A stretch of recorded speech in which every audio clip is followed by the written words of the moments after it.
Hari ini tema kita itu tentang stres di tempat kerja. Sampai lupa menyalakan AC itu barangkali juga karena stres kali ya. Masih bersama Bu Novi, saya harus familiar dulu dengan mikrofon yang dipakai. Bu Novi, selamat pagi. Selamat pagi, Mas Haji. Selamat pagi, sahabat Merkuri. Semoga sehat selalu. Dan juga tadi itu nggak seperti Mas Haji bingung pagi-pagi udah bingung. Iya. Saya juga bingung mikrofonnya Bu Novi yang mana gini ya. Iya, ini belum. Sebentar, saya harus maju juga ini supaya karena nggak bisa digerakkan mikrofonnya. Iya. Oke. Saya ke Devi ya. Halo Dev. Iya, halo Pak. Selamat pagi. Ya, selamat pagi. Kabar baik pagi. Ya. Kabar baik, alhamdulillah. Sehat selalu ya. Iya, sehat selalu. Alhamdulillah. Oke. Dan hari ini kita bicara tentang stres di tempat kerja. Apa yang melatar belakangi? Apakah ini menjadi sesuatu yang kemudian di perjalanan 2021 itu cukup banyak terjadi di tempat-tempat kerja, apalagi di saat kita sedang pandemi, Bu Novi? Iya Mas, jadi ini sebenarnya bukan hanya karena pandemi ya, sejak dulu pun gitu, bukan hanya di kehidupan kerja, di kehidupan sehari-hari kita juga banyak menjumpai kondisi-kondisi di mana kita mengalami tekanan gitu. Nah, tekanan inilah yang dikatakan sebagai stres, ketidakseimbangan situasi atau kondisi gitu Mas Adi.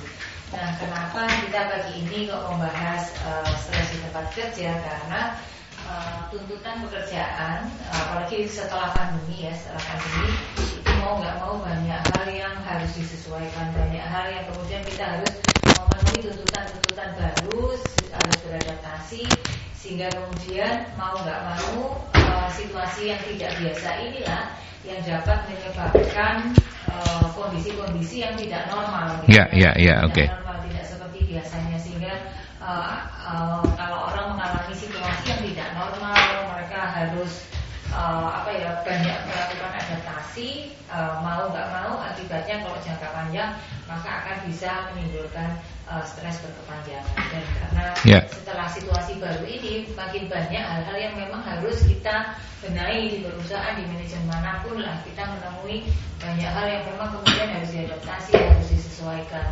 Apalagi kemarin ketika pandemi kita sempat mengalami di mana banyak teman-teman yang melakukan WFH gitu ya, bekerja dari rumah.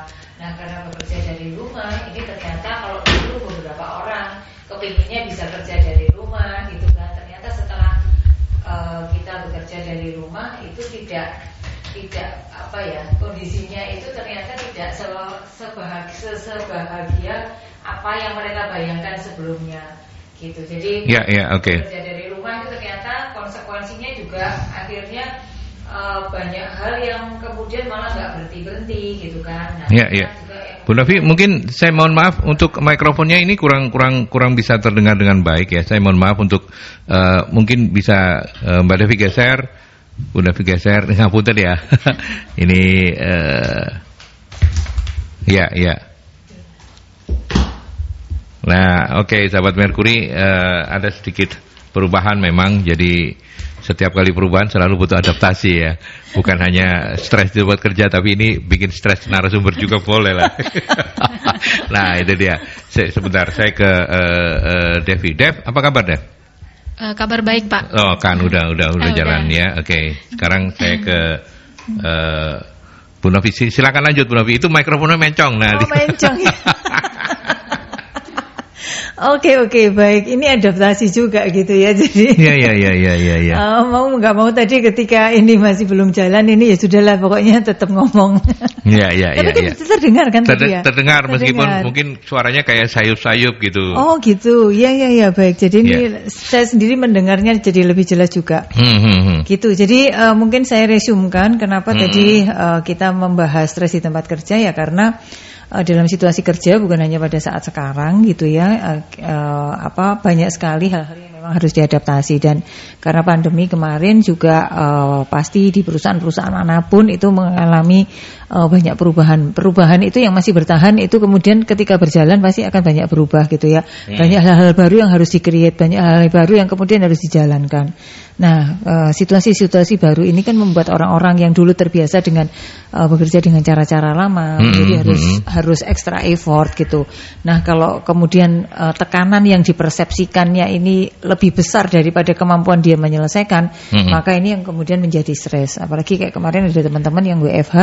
Nah, WFH inilah yang kemudian banyak orang yang merasa bahwa justru kerjaan tidak selesai-selesai di rumah gitu ya, meeting gantian terus nggak selesai-selesai. Bahkan kalau yang bekerjanya di perusahaan multinasional itu mereka bisa seperti 24 jam, karena ketika yang di sini jam kerjanya yang di Indonesia selesai, di headquarternya atau di head office-nya sana yang mungkin di Amerika, ada di Eropa, kemudian atau ada di bagian negara yang lain gitu, itu masih jamnya nggak sama dengan kita, sehingga mau nggak mau kalau kita di sini sudah mau istirahat, sana justru jam kerja efektifnya gitu kan, sehingga meetingnya nggak selesai. Nah, kondisi ketidakseimbangan inilah yang kemudian banyak memicu orang untuk menjadi lebih banyak mendapatkan tekanan. Kita mengatakannya stres, Mas. Gitu.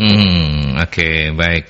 Nah, mungkin kalau dalam situasi seperti sekarang ini yang paling nggak stres Devi ini ya. Happy ya, Mas. Oh ya, bosmu loh yang ngomong loh, bukan aku. Ya gitu ya, Devi ya. Habis diukur nih, stres level saya paling tinggi nih Pak Yop. Oh gitu ya, stresnya paling tinggi ya. Oke. Ya, tapi kalau dari sudut pandang yang lebih mudah begitu, stres di tempat kerja sendiri seperti apa ya ininya? Oke, kalau dari Devi hampir sama semua ya Pak, sama yang dijelaskan Bu Novi. Sebelumnya di tahun 2021 itu kita diribetkan sama yang namanya WFH sama WFO. Orang sudah nyaman di WFO, kemudian ada yang namanya COVID ini, terus gitu di WFH kan, ya kan ada yang mau, ada yang nggak mau. Awalnya memang nggak ada yang mau, ada yang nggak mau, tapi lambat laun kan dia lebih nyaman gitu WFH. Ketika ada WFO lagi, dia adaptasi lagi, sama halnya kayak kita tadi nih Pak barusan, kan ada yang baru kita adaptasi lagi, itu pasti ada level stresnya macam-macam.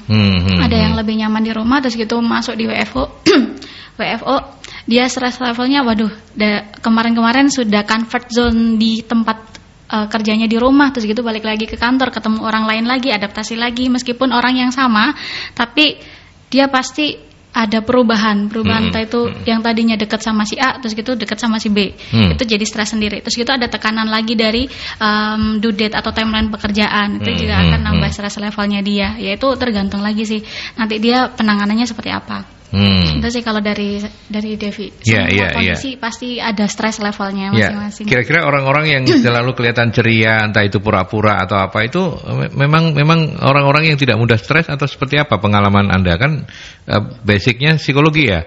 Nah, bagaimana sih sebetulnya menandai orang yang ini stres ini, meskipun ketokane bengak-bengok ceria gitu, tapi hatimu stres ini pasti. Atau gimana, Dev? Stres itu beragam juga ya Pak ya. Beragam ya?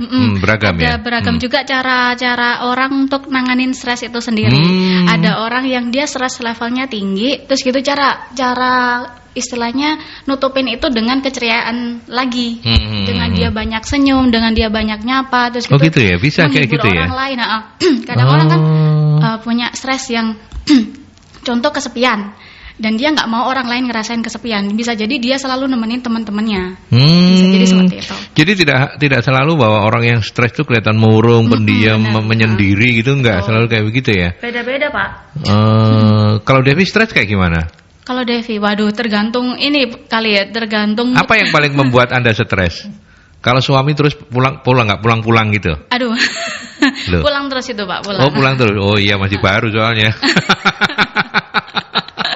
Ya. Oh jadi tergantung begitu. Bu Novi mungkin yang lebih senior. Bu Novi mungkin juga pertanyaannya adalah positif apa negatif sih kalau stres di tempat kerja. Tapi sebelum itu bagaimana kemudian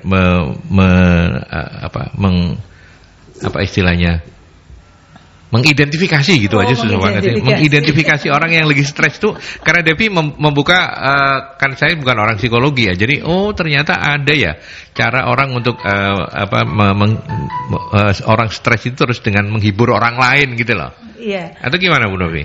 Jadi gini, mengidentifikasi stres ya. Jadi stres itu kalau misalnya mau dikatakan itu kan kesejahteraan psikologis gitu ya Mas. Orang kalau dikatakan sehat itu sehat fisik dan juga sehat secara mentalnya gitu ya.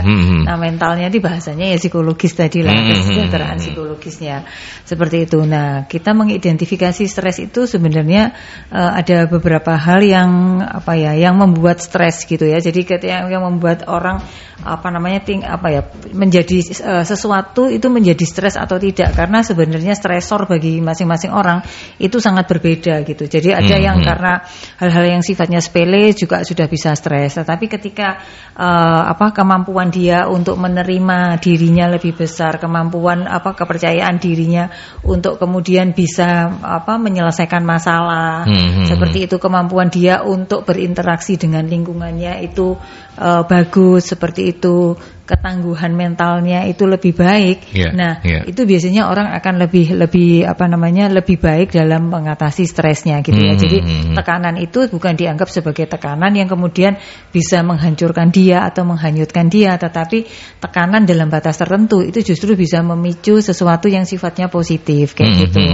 Nah, bagaimana kita mengidentifikasinya? Itu yang paling gampang memang sebenarnya kelihatan dari gejala fisik yang dia tampakkan gitu ya. Kalau orang lain ya Mas, kalau orang lain, tapi kalau misalnya diri kita sendiri mungkin kita sudah bisa merasakan, kok gampang cemas ya, kok aku sulit tidur bangun tidur kok deg-degan kayak gitu kan. Terus mau berangkat kantor kok aras-arasan kayak gitu. Nah, itu karena sebenarnya kemampuan dia untuk mengelola dirinya itu masih kurang tinggi dibandingkan dengan tekanan yang dia hadapi kayak gitu.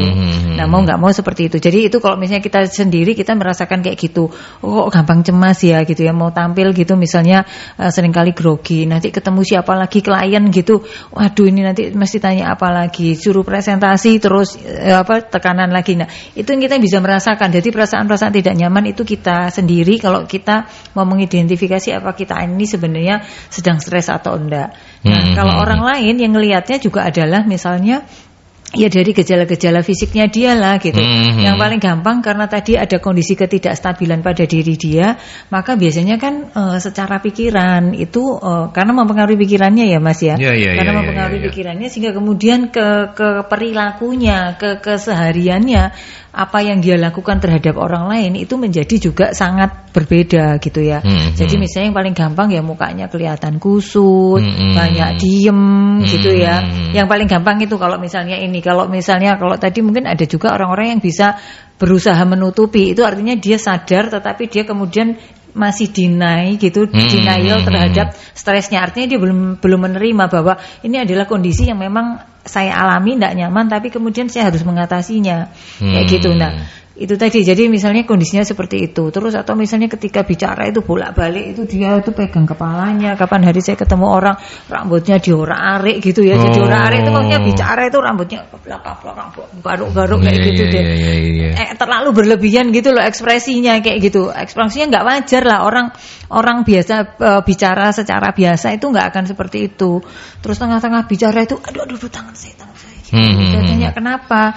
Ini sudah sebulan geringgingan katanya misalnya gitu. Terus misalnya juga kalau sakit kepala terus menerus yang kayak gitu. Ada juga orang yang stres itu batuk enggak selesai kayak gitu Atau yang paling gampang adalah yaitu tadi, kalau dia enggak bisa mengelola emosinya, yang paling gampang kelihatan gampang marah, gampang temperampen kayak gitulah Mas.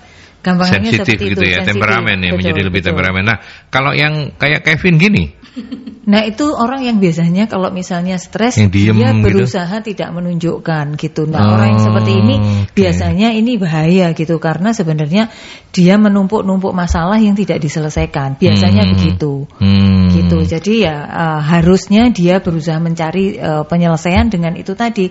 Dia terlibat dengan lingkungannya, bagaimana dia melihat lingkungannya, kalau ada tekanan pekerjaannya misalnya, ini karena kita bekerja ada di tempat kerja, dengan tekanan pekerjaan ini caranya menyelesaikan seperti ini. Karena sebenarnya kalau misalnya stres di tempat kerja itu penyebabnya adalah banyaknya adalah beban atau pekerjaan atau lingkungan kerja yang tidak bisa dia atasi gitu ya, tidak mampu dia selesaikan kayak gitulah Mas. Sehingga kemudian dianggap ini menjadi beban yang kemudian ya itu tadi membuat dia jadinya lebih terpuruk atau jatuh atau hanyut tadi seperti itu. Iya. Ya kalau saya sih bayangan saya sebagai awam itu kan kalau kita ngelihat karyawan kita itu bawaannya ceria terus tiba-tiba jadi pendiam itu jadi gampang kita ya. Tapi yang saya maksud yang seperti Kevin gini kan susah untuk diidentifikasi ya. Artinya Kevin ini kamu lagi seneng gak sih, Vin? Oh enggak lagi. Berani loh dia ngomong kayak gitu. Iya, ini akhirnya dia menerima kondisinya, harus seperti itu. Karena kalau kita cemas gitu, saya gini, mau nggak mau situasi ini kan ini, saya tuh sudah beberapa kali ini saya ikut kelas malam meditasi Mas, meditasi online gitu. Okay. Jadi memang rahasianya. Emang pengen apa sakti gitu? Enggak. Yes. Oh sehat. Iya aku tahu Dev, sabarlah. Devi kok marah. Ya. Justru ketika kita menghadapi banyak hal yang tidak pasti, banyak hal yang kemudian membuat kita ini terbebani, cara satu-satunya adalah menerima perasaan itu. Jadi perasaan takut, perasaan cemas, perasaan tidak berdaya itu yang harus kita terima dulu. Karena dengan diterima kemudian kita jadi merasa bahwa oh iya ini tak alami, tetapi saya kan nggak mau seperti ini kayak gitu loh Mas. Nah itu yang kemudian kita harus lepaskan gitu. Jadi kalau bahasanya meditasi gitu harus dilepaskan gitu. Ya cara melepaskannya kalau meditasi ya kemudian mengembuskan nafas begitu ya. Betul. Jadi lebih ke sadar nafas kita kayak gitu. Jadi kita tahu ketika situasinya tidak nyaman buat kita ya kita mungkin diam, terus kemudian kita tarik nafas. Kemudian ya apa yang ingin kita selesaikan tuh kita fokuskan terus buang nafasnya kayak gitulah.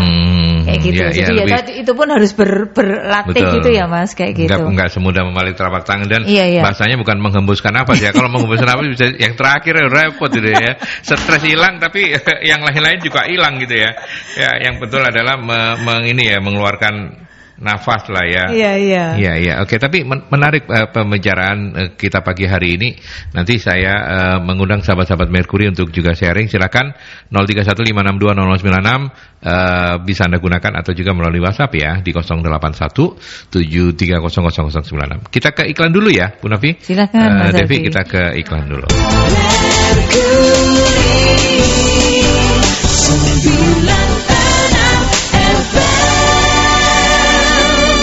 Oke, kita lanjut kembali dan silakan sahabat Merkuri ya. Hari ini kita sedang membahas topik yang sangat dekat dengan keseharian kita, stres di tempat kerja. Yang boleh Anda, kalau Anda mau join lewat telepon boleh di 0315620096 atau juga melalui WhatsApp di 0817300096. Tadi kita berhenti sampai saya ke Bu Novi lagi. Soal stres di tempat kerja. Secara umum begitu positif atau negatif, Bu Novi? Dalam batas yang normal positif Mas, gitu ya. Jadi dalam batas yang normal positif karena sebenarnya orang kalau nggak ada stres, nggak ada tekanan dia nggak akan berubah gitu loh. Gitu ya. Itu justru menjadi pemicu ya. Pemicu gitulah. Okay. Manten baru lah gitu ya. Gitu. Misalnya itu pasti ngalamin stres kan. Tetapi kemudian jadi mereka misalnya secara pribadi ya mereka akan saling menyesuaikan gitu ya.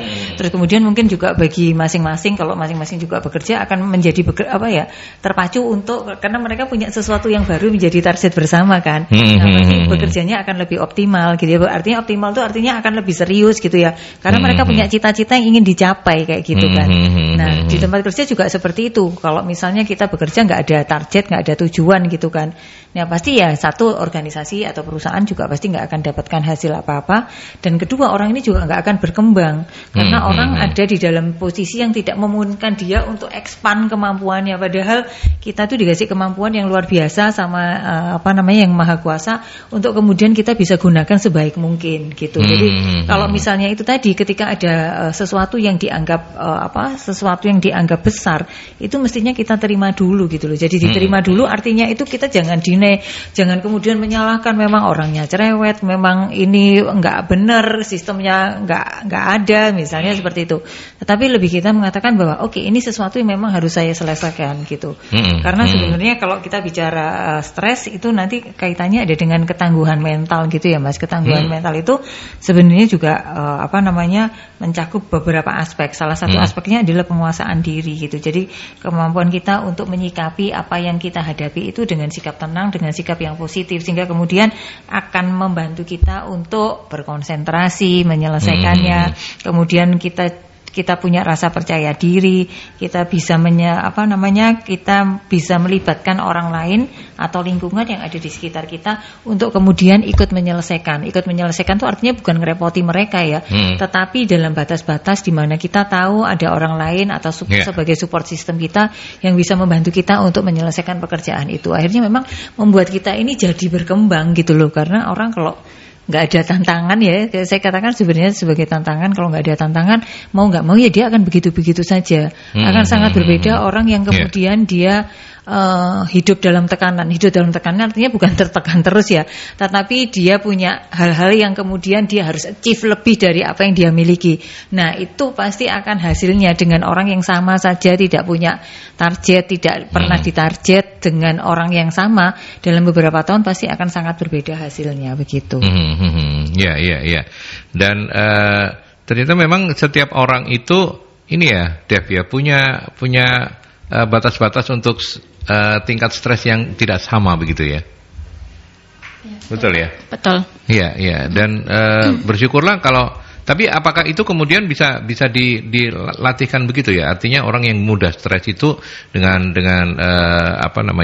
bentuk-bentuk treatment tertentu menjadi lebih kuat, lebih struggle, lebih tahan stres. Lebih takmasnya lagi. Gimana? Oke. Kalau dari tadi stress level setiap orang tuh berbeda-beda, ya memang tergantung dari karakter pribadi masing-masing ya Pak ya. Ada orang yang tadi ketangguhan dia terhadap stres itu katakanlah 80 sampai 90. Kategorinya itu kan tinggi Pak ya. Ketika dia dihadapkan dengan tekanan atau stresor tadi, dia akan menghadapinya dengan bijak. Kayak gitu. Mungkin ya yang namanya juga hidup, kalau misalnya nggak ditekan, nggak ada tekanan atau nggak ada stresor dari luar yang ya nggak akan berwarna hidupnya dia, itu jadi stres yang positif tadi seperti yang dikatakan Bu Novi. Tapi ketika orang itu menghadapi stresornya dengan pikiran yang negatif, kok saya aja nih yang dapat cobaan ini, dapat tekanan ini gitu. Dia bisa jadi stresor yang negatif. Dan itu jatuhnya ke tadi stres levelnya naik. Iya, tapi secara gawan bayi ya, kalau orang Jawa bilang secara gawan bayi memang orang masing-masing orang dilahirkan Devi misalnya. Devi, ada Bu Novi, ada Aldi, ada Kevin, semuanya tingkat stresnya beda-beda ya. Betul. Ya, betul ya Bu Novi ya. Tingkat stresnya beda-beda ya. Iya. Sudah pengalaman dan itu terbentuk dengan pengalaman hidup kita akhirnya gitu Mas. Gitu ya. Orang yang lebih banyak benturan-benturan dan hidupnya gitu ya. Betul. Ada yang orang. Berarti mohon maaf nun saya, orang miskin itu lebih kuat ya. Rata-rata orang banyak bilang seperti itu. Cuman gitu tergantung lagi, dibalikin lagi. Ada orang yang tadi banyak teguran, misalnya banyak ditenggor, dia bangkit lagi, dia jatuh terus bangkit lagi, itu bisa menguatkan mentalnya dia. Ada orang yang baru ditelan sedikit dia sudah jatuh. Iya, makanya ini ada cerita seorang ayah kemudian dimintain pendapat sama anaknya. Anaknya ini ditaksir 2 orang, yang satu orang kaya banget, mobilnya sudah level-level yang high class, satunya lagi orang miskin. Sama bapaknya dia disuruh milih yang miskin itu. Kenapa? Karena dia sudah miskin, tidak mungkin miskin lagi gitu. Nanti dia pasti akan stresnya itu naik. Gitu. Jadi itu guyonannya kayak begitu ya. Tetapi bisa dilatihkan nggak? Bisa karena begini sebenarnya, nanti nggak tahu ya, ini masih ini bisa kita bahas lebih dalam lagi nggak, karena sekarang kita ini sedang berpartner, jadi MSI ini sedang berpartner dengan Sportsci gitu ya. Sportsci ini adalah sebuah konsultan di mana konsultan ini dia punya alat ukur untuk mengetahui tingkat stres seseorang kayak gitu. Nah, jadi kita nanti akan tahu seberapa tingkat stres kita gitu ya. Jadi alat ukur ini sudah dipakai di beberapa kalangan lah seperti itu. Itu bentuknya apa? Ngisi jawab pertanyaan gitu ya? Betul. Jadi lebih kayak ke self evaluation kayak gitu. Oke. Kemudian itu tadi ditanya apakah sering gugup, sering merasa cemas, yang kayak gitulah, sering susah tidur, yang kayak gitu. Apakah Anda menikmati berada di antara orang lain, yang kayak gitu-gitu. Terus kemudian apakah Anda merasa mendapatkan dukungan, yang begitu-begitu itu. Gitu. Terus kemudian apakah Anda menyadari apa yang membuat Anda merasa cemas, yang kayak gitu-gitulah. Nah, dari situlah kemudian dari jawaban-jawaban kita, waktu itu berapa ya, ada sekitar 90. Enggak tahu lah, pokoknya banyak. Tapi ngerjakannya cepet gitu. Nah, kemudian dari sana kemudian keluar reportnya gitu. Dari sana keluar report stress level kita itu berapa. Ada scoringnya gitu ya. Ada skornya. Nah, dari skor yang ada itu kemudian muncul 5 hal yang menyebabkan istilahnya yang membuat kita ini stres atau enggak. Jadi ada 5 hal dari mental toughness. Mental toughness itu ya berarti ketangguhan mental kita ya, tadi yang kita bahas. Nah, itu dari composure itu tadi yang sudah saya jelaskan bahwa ini adalah bagaimana kita bersikap tenang, menguasai diri ketika kita mengatasi tekanan. Ya. Kita coba ke Mas Dewa dulu ya, Oke. Mas Dewa silakan. Selamat pagi Mas Aldi. Ya, selamat pagi, monggo silakan. Lagi nggak stres toh? Saya kadang stres. Iya, lagi nggak stres. Alhamdulillah tiap hari stres. Oh iya, bagus sama kayak saya. Silakan. Karena kalau hidup itu memang harus stres, Mas. Kalau ada yang ngomong, bagaimana saya menghilangkan stres? Silakan menuju ke pemakaman, Anda dikubur, nggak stres Anda. Oh gitu ya. Ya. Ya karena hidup itu penuh dengan stres kok. Mengerikan. Nggak ada lah orang kaya pun, orang punya jabatan sekelas presiden pun ya stres, Mas. Nggak ada orang hidup gak stres itu. Hanya kembali lagi berapa persen dia bisa mengelola stresnya. Kalau nggak bisa mengelola ya nantinya jadi viral-viral yang ditangkapin polisi itu. Dia kan berkomentar di sosial media, kan stres aslinya itu. Gabut lah. Gitu ya. Ya, Mas Aldi, kalau komentar bagaimana mengdiagnosis, memberikan solusi, gampang ya Mas, ketane ngomong tok ya.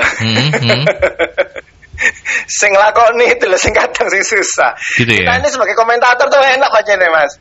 Komentator ngomong stres, moco wong sing stres, terus ana masalah orang dinilai, iku enak aja nih Mas. Nah, aku kadang susah Mas. Kita yang sebagai pelaku ini gak bisa. Contoh pekerja lah, sudah di rumahnya tertekan oleh pasangannya, yang katanya duitnya kurang, terus lagi ditekan di mertuane, cari ini kok kerjamu ngono-ngono wae, mlebu kantor, koncone padha pamer-pamer, sepeda motor ku anyar rek.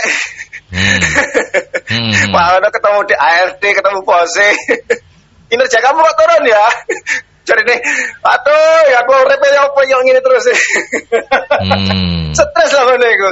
Enak nih ngomong, Anda harus tenang, tarik nafas, Anda nanti akan bisa membahagiakan diri Anda. Datanya sing dadi motivator, dhewe gak ngakoni anake. Oh. Tapi ya, bingung. Ya. Jadi gini loh Mas Adi. Seberapa efektif sih, apakah stres ini juga seperti pengelolaan trauma healing? Ataukah pertanyaan ini juga berfungsi sebagai psikotes juga gitu loh.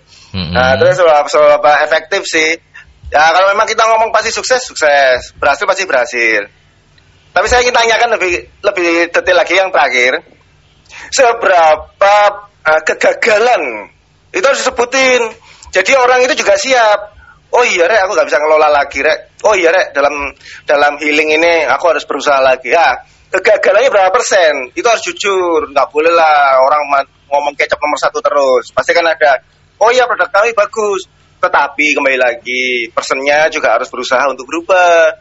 Kalau personnya nggak mau berubah, saya dikasih obat sampai 1000 obat, harga jutaan, tetap aja Anda stres terus seumur hidup. Oke. Nah, orangnya di healing, tapi lingkungannya tetap gitu terus. Ya percuma ya, Mas. Ya ini terus. Mau balik meneh kantornya dengan keadaan harus kantornya itu juga harus dikasih trauma healing atau edukasi stres juga. Jangan memanas-manasi koncone, jangan menekan bawahan. Itu menurut saya begitu.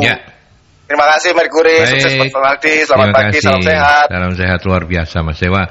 Seandainya Anda itu dikaruniai Gusti Allah jadi pejabat, itu Anda pejabat yang luar biasa amanah.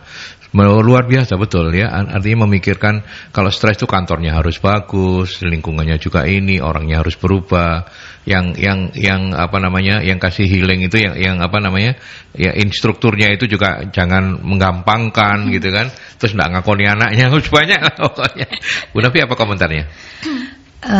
Baik, jadi lebih ke ini ya, jadi stres itu memang sumbernya dari dalam gitu. Jadi sebenarnya kekuatan penyembuhannya gitu ya, dari diri sendiri ya. Iya, kekuatan untuk mengatasinya sebenarnya adalah dari diri sendiri gitu. Jadi bagaimana kan sebenarnya itu persepsi kan Mas Aldi gitu kan. Jadi apa yang membuat kita stres itu sebenarnya persepsi. Sama-sama dikasih target. Yang satu menerima dengan senang hati, kemudian mengatakan bahwa oh ini memang harus dicapai kalau saya mau menjadi lebih baik gitu ya. Berarti positive thinking itu bisa menjadi solusi. Sangat gitu. Jadi kuncinya sebenarnya di sana gitu. Bagaimana kita ini mempersepsikan sesuatu. Kalau sesuatu kemudian dipersepsikan secara negatif gitu, pasti responnya terhadap tubuh kita akan menjadi negatif. Terhadap cara pandang kita, terhadap asumsi-asumsi kita, terus terhadap akhirnya perilaku kita, terhadap apa yang kita pikirkan biasanya akan kita katakan seperti itu gitu Mas. Jadi tindakannya juga akan seperti itu. Jadi sebenarnya kuncinya adalah di persepsi diri kita terhadap apa yang disebut sebagai masalah itu atau sebagai tekanan gitu. Karena artinya saya sepakat dengan Mas Dewa tadi yang mengatakan bahwa hidup ini memang kita nggak bisa lepas dari stres gitu ya. Anak kecil baby keluar dari rahim ibunya aja itu dia juga sudah stres karena dia biasa di tempat yang nyaman, tempat yang nggak ada ini, ternyata dia sekarang harus ini ya lepas dari ini, napas harus sendiri gitu ya. Kemudian dia harus belajar minum lah gitu kan. Dia beradaptasi dengan lingkungan baru. Semuanya ngalamin, anak masuk sekolah itu juga stres gitu kan. Tapi kan itu tadi bagaimana kemudian sejak awal bahwa jangan biasa takut, takut dengan lingkungan baru, orang tua membiasakan. Terus bagaimana ya orang tua mensupport lingkungan sosial yang seperti itu. Kemudian orang sekolah ya stres dikasih PR kayak gitu kan. Jadi memang nggak selesai sudah lulus kuliah masih stres, nggak dapat kerja, sudah dapat kerja stres karena kerjaan kayak gitu. Gitu. Jadi banyak hal yang memang membuat kita menjadi stres, tetapi itu tadi kalau kemudian kita sudah dalam taraf-taraf kemampuan kognisi tertentu, kita mestinya bisa mempersepsi itu sebagai sesuatu yang tidak harus mengancam kita, bukan sesuatu yang kemudian akan membuat kita jatuh, tetapi justru sesuatu yang kemudian harus kita selesaikan. Nah, termasuk persepsi begini, kalau menyelesaikan masalah itu jangan harus langsung 100% gitu ya, tetapi ada progres dari apa yang kita alami itu menjadi lebih baik. Nah, itu juga cukup melegakan kita. Artinya ketika dikasih tugas, kemudian kita nggak bisa menyelesaikan seperti yang diharapkan. Tetapi minimal dengan kemampuan yang kita miliki, kita bisa melakukannya berapa banyak, gitu kan Mas. Nah, itu sebenarnya juga membantu kita stres karena daripada dia kemudian ribut dengan asumsi-asumsinya bahwa ini pekerjaannya tidak masuk akal, ini nggak pantas dikasihkan ke saya, ini harusnya siapa yang mengerjakan. Itu daripada kita sibuk berasumsi seperti itu, lebih baik bagaimana kita mengerahkan konsentrasi kita mencari cara bagaimana supaya itu selesai gitu. Oke. Nanti setelah break kita ke 5 hal tadi yang Bu Novi belum sampaikan. Betul. Itu penting juga, tapi saya mau ke Devi, komentar untuk Mas Dewa singkat seperti apa? Menambahkan Bu Novi. Tambahan aja sih untuk Mas Dewa juga ya mungkin. Di hasil dari materi di stres kerja itu semakin tinggi ketangguhan mental yang dimiliki oleh seseorang, dia itu semakin bisa handle kinerjanya dia bisa support, memotivasi dirinya sendirilah untuk bisa bekerja dengan baik dan sebagainya kayak gitu. Itu aja sih. Jadi yang perlu difokuskan dari kita adalah meningkatkan ketangguhan mental kita agar segala sesuatu istilahnya stresor baru masuk di kita itu kita bisa menghadapi itu secara bijaksana, nggak lebih mendalami, nggak nambah beban, tapi kita bisa monitoring itu sendiri. Gitu ya, oke. Baik, nanti kita lanjutkan kembali dan saya melihat juga ada beberapa pertanyaan yang sudah dihimpun oleh Nila di Posko. Nanti kita akan sampaikan juga, tapi saya ke iklan dulu, sahabat Merkuri.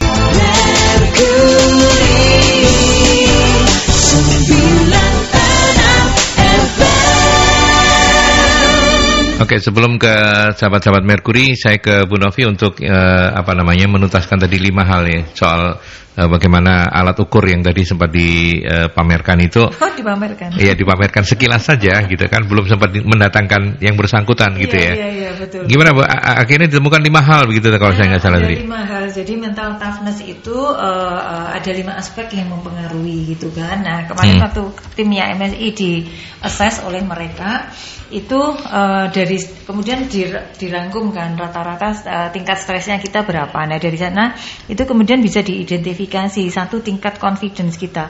Confidence itu kemampuan kita, keyakinan diri kita untuk bisa mengatasi masalah gitu. Itu muncul nanti berapa persen kayak gitu.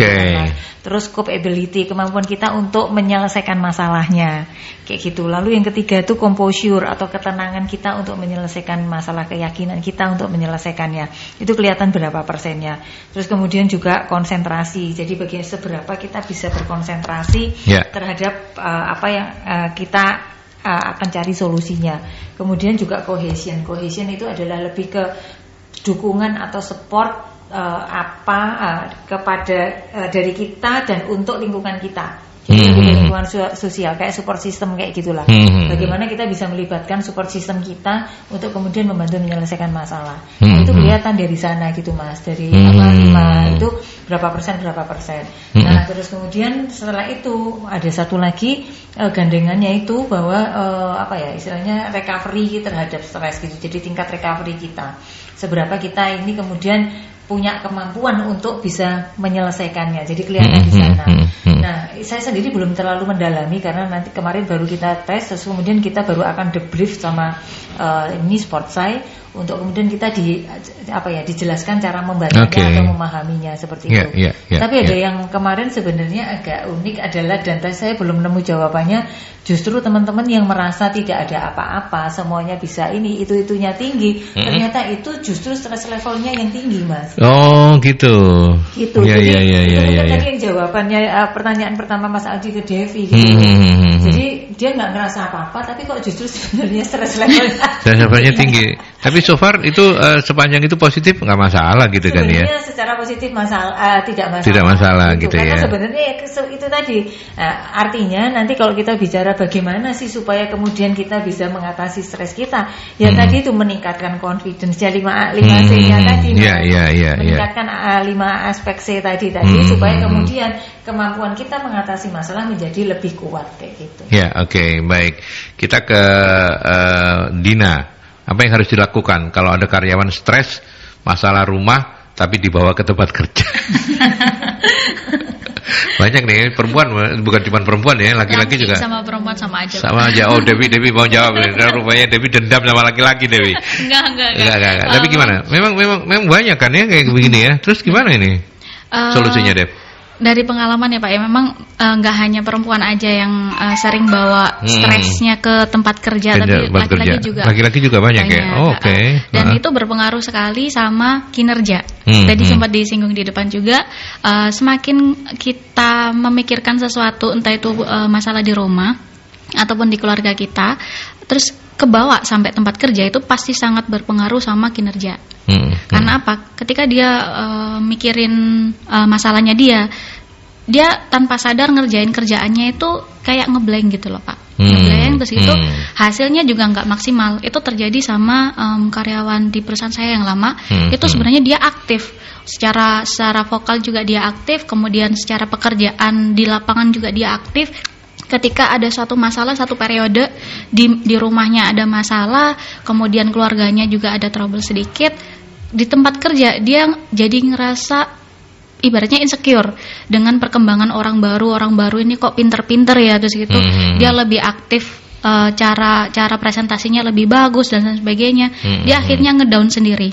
Dan itu kinerjanya menurun drastis sekali. Dan itu sampai ditegur sama direktur dan sebagainya. Akhirnya kita HR juga istilahnya coaching and counseling ya, itu sangat berpengaruh, sangat berfungsi sekali. Dipanggil yang bersangkutan, ditanyain kamu kenapa. Ternyata rentetan masalah keluarganya ini dijelasin satu-satu.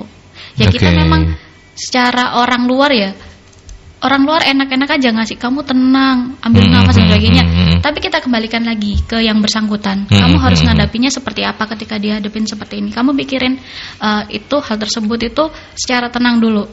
Kita nggak bisa bantu terjun langsung di masalahmu, tapi kita cuma ngasih solusi. Kamu tinggal pilih solusi mana yang tepat dan kamu yang eksekusi.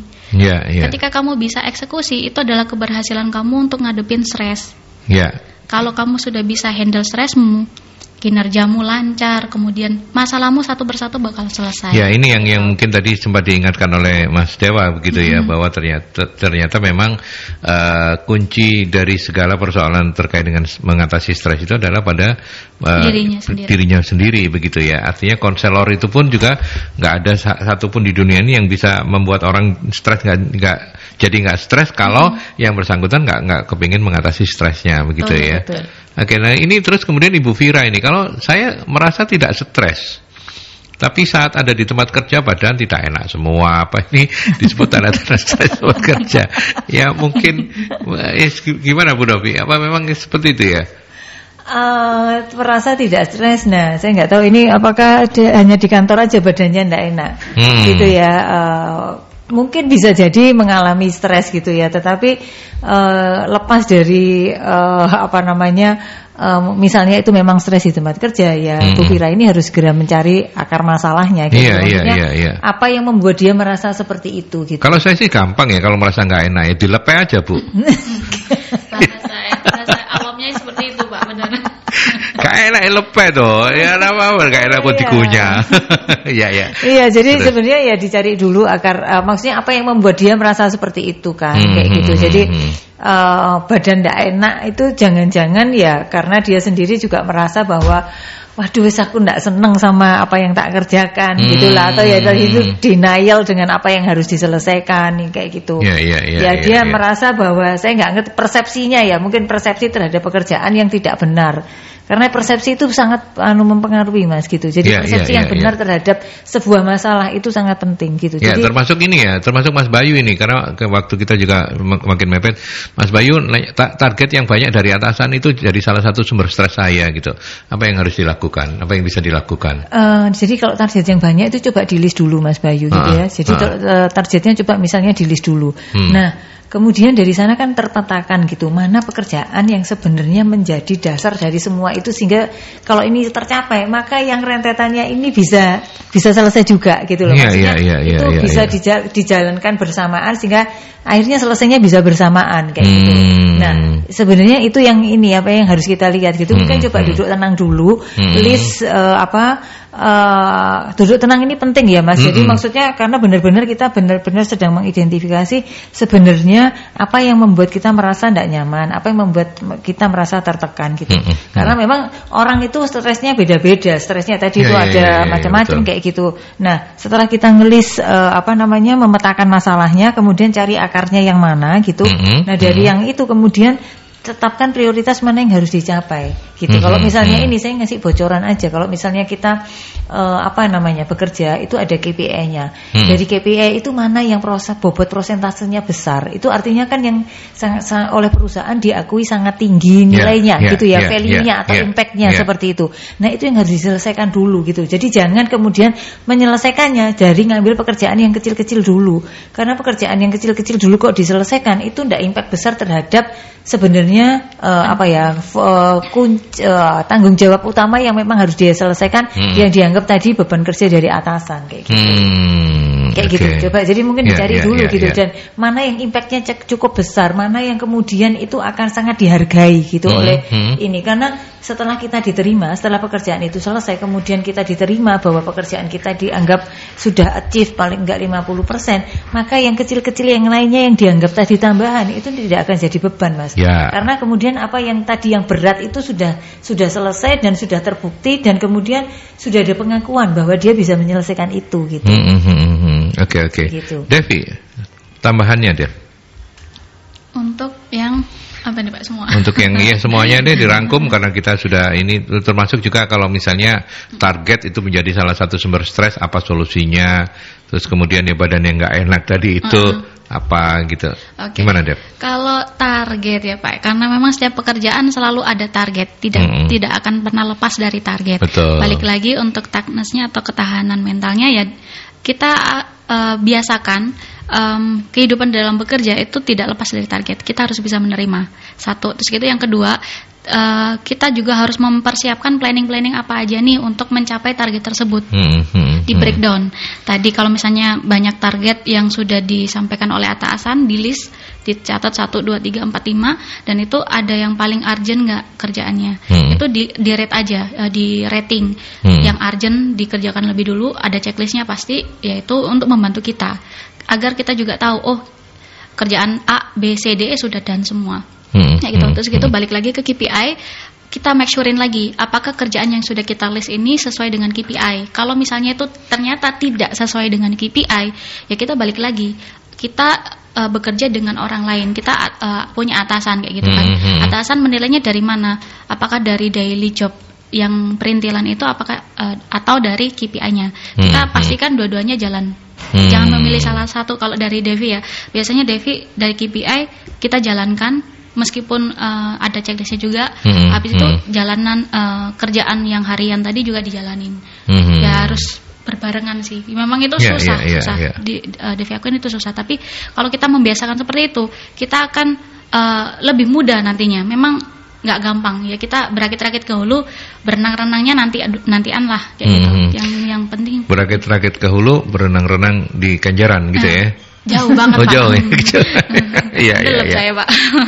Seperti itu sih Pak. Dan untuk tadi yang sampai stresnya kebawa badannya sakit-sakit kayak gitu ya, di monitoring sendiri, diatur lah.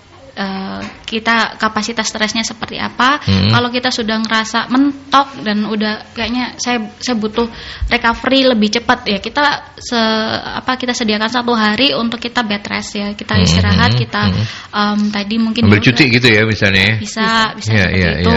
Dan kita me time. Makanya bahasa anak sekarang me time. Mau dia nge-mall, mau dia sendirian di rumah di kamar dikunci dengerin lagu, yaitu senyamannya dia. Me time itu ada. Oke, me time lah ya. Jadi Bu Fira perlu mempertimbangkan juga untuk me time. Bu Novi, kita belum membahas apa yang bisa manajemen kontribusikan untuk mengatasi atau membuat karyawan tidak mengalami stres berkepanjangan di tempat kerja. Mungkin ini sekaligus jadi closing ya. Ya.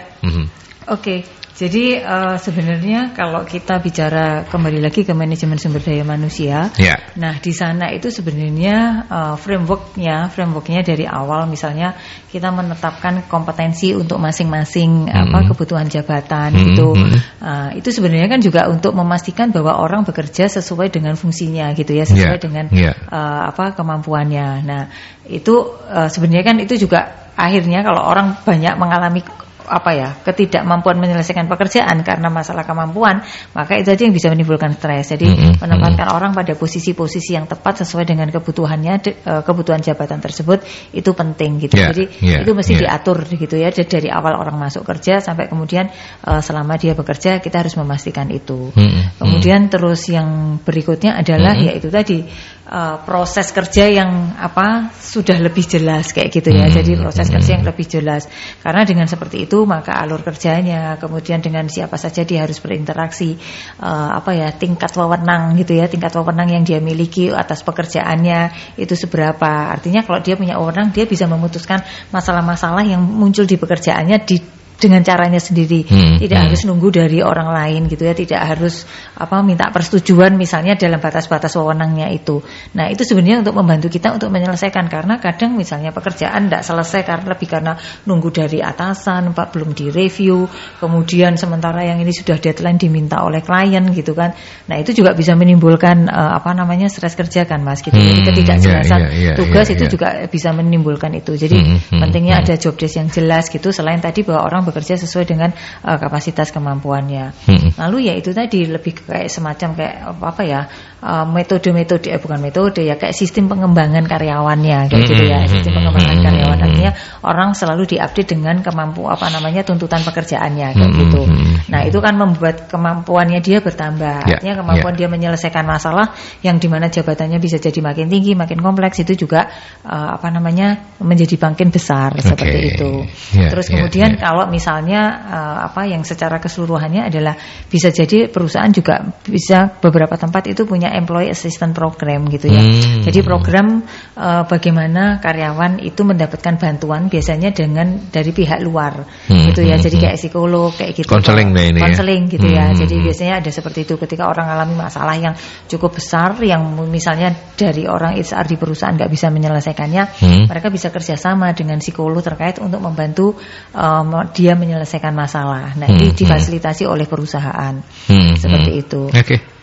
Begitu. Dan yang penting sebenarnya kalau kunci dari semua itu, kalau tadi Devi sudah menjelaskan bahwa ada me time dan sebagainya, mungkin awal kita harus bekerja sesuai passion tadi itu, penempatan sesuai dengan kompetensinya.